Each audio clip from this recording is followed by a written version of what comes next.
Hello guys, I'm Ortal from Khaleesi Media, and today we will learn how to get more clients with Google My Business. It's lesson number 4. If you missed any lessons, make sure you visit my channel and subscribe. Okay, so let's get started.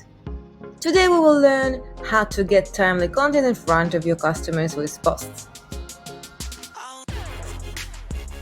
Go to Google My Business account, choose Create Post section, choose Add Event, Add Offer, Add Product or Add Update, upload photo of your product or service, choose title and description, and you're done!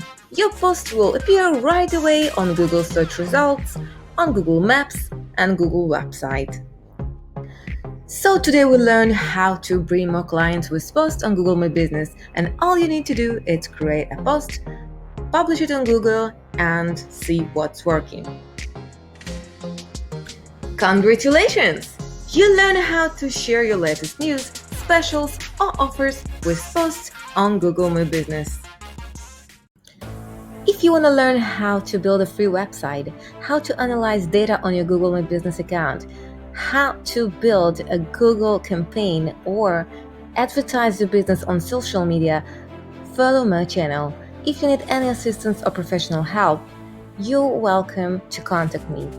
See you in next videos. Bye guys.